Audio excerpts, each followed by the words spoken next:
from San Francisco, it's Midnight Radio with Zoey Tur. Good evening, I'm Zoey Tur, and this is Midnight Radio, live from San Francisco. Another cold night here. I think winter is really here. Halloween is gone. Now we've got, the midterm elections coming in just days. And it is probably the most important election in the history of America.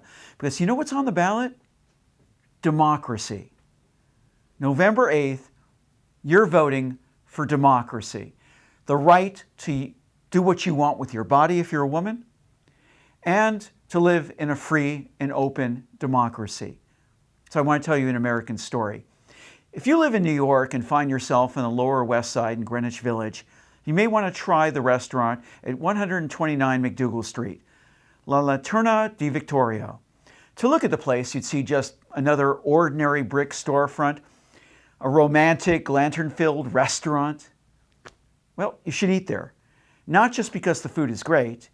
It is, it really is, especially the pizza. But because of its history, real American history. As you dine, you should know that this ordinary-looking building wasn't always an Italian restaurant. But in 1926, almost 100 years ago, down in the basement, it was a tea room called Eve's Hangout. It was where the village's eclectic, bohemian denizens of artists, writers, poets, intellectuals would gather to talk politics, religion, social and gender equality, a place to play with ideas. It was also where, if you were lesbian, gay, bisexual, or gender nonconforming, we call that trans now, you could share a drink and maybe even steal a kiss without fear of harassment, arrest, or worse. Eve's Hangout was named after its gender nonconforming proprietor, Eve Adams, a Jewish Polish emigre writer and equality agitator. Miss Adams was well known in her community, with her gender-neutral pantsuits and androgynous hair that some would call mannish, kind of like mine. Well, one warm night in June, while Miss Adams chatted with her customers, a woman named Margaret Leonard walked in. The woman, wearing a tweed suit and carrying a men's briefcase, immediately caught Miss Adams' eye. So by the end of the evening, Eve Adams and Margaret Leonard were fast friends and agreed to meet the following day to see a play in Times Square. I think the play was Beyond Evil. Fitting name. The next day came, and they met in Miss Adams' apartment, and together they got, a cab. They hailed a cab, and while in the cab, Miss Adams pounced. She kissed Miss Leonard, and it was later said profusely, even at one point reaching under Miss Leonard's dress to touch her breasts. What do we call that these days? Getting to second base? Later, after the play, the couple waltzed. They waltzed! So enamored of her date, Miss Adams even autographed a copy of her underground book, Lesbian Love. It was a collection of essays about lesbian counterculture. Miss Adams' book, despite there only being 150 copies printed, was really important in so many ways. It gave a name to the feelings, the sexuality that women like Eve felt. A comfort in those trying times when women's sexuality was suppressed, even ignored. Miss Leonard accepted the book instantly. It was, in Eve's estimation, a terrific first date. So when the next day came, it was no surprise that Miss Adams' face lit up when Miss Leonard returned to Eve's Hangout. That was until she saw 4 New York City police officers following behind. Margaret Leonard, you see, was an undercover police officer, and she arrested Miss Adams for disorderly conduct, disorderly for the consensual affection they shared in a cab, and disorderly conduct for having written a book that religious and political leaders like J. Edgar Hoover found obscene. Obscene for its truth. Eve Adams, who had changed her name to reflect her truth, Eve and Adam, that blend of both sexes, was charged under her legal name, Eva Kochever. And she was eventually tried in a New York courtroom. Miss Adams was convicted of both counts and spent 18 months in prison. 18 months for what? Being human, wanting what any American wants, the American dream. Life, liberty, and the pursuit of happiness. The basic human rights she couldn't even find in her native Poland. However, like 129 McDougal Street, there was more than meets the eye to this story. The Bureau of Investigation, the predecessor to the modern FBI, had Eve Adams in their sights for years. A young, ambitious J. Edgar Hoover believed Miss Adams to be a revolutionary anarchist for her seditious beliefs in a living wage, humane conditions for workers, and probably the most radical idea, gender equality. You could say she, to use the parlance of our times, was woke. Director Hoover, a deeply closeted, self-hating, narcissistic gay man himself, believed Miss Adams and people like her were a threat to America. You can't make this shit up. So when Eve Adams applied for American citizenship, it was much too much for Director Hoover. Miss Adams was set up by the Bureau with help of the New York Police Department, set up for being gender nonconforming and for her sexuality. J. Edgar Hoover wasn't satisfied with her 18 months in prison, so he had federal immigration officials deport Miss Adams from the United States for the criminal act of just living her truth, for being out and proud, for loving a woman. Director Hoover's G-men made sure they collected and burned as many copies of her book, Lesbian Love, as they could find.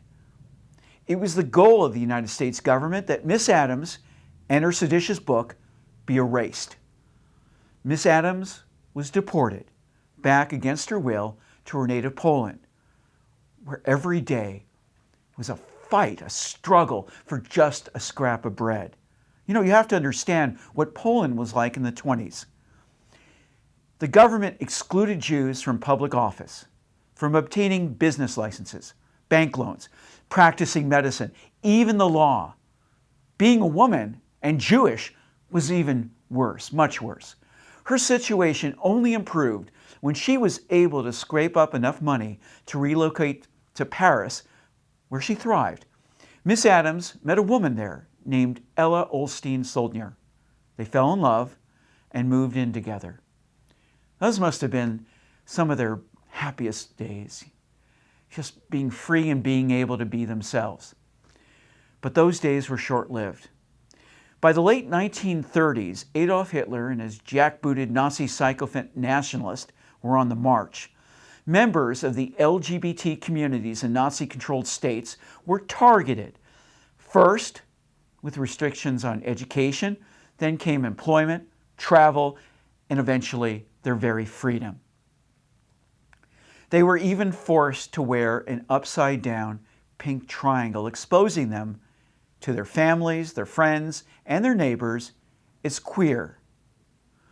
Books that chronicled their lives, their loves, were banned, first in schools, then libraries, and eventually burned. This historic book burning footage is from an LGBT academic academy shot on May 6, 1933, in Germany. Hundreds of books burned. LGBT people found their very existence being erased and lost to history in these conflagrations of hatred and intolerance. Miss Adams and her partner, Miss Soldner, were arrested. They were packed into suffocating cattle cars and transported to Auschwitz concentration camp. There, those that survived the trip were separated into two groups. One to work, the other forced to strip naked, forced to march into concrete windowless bunkers for their shower. When the large steel doors closed behind them, there was no light.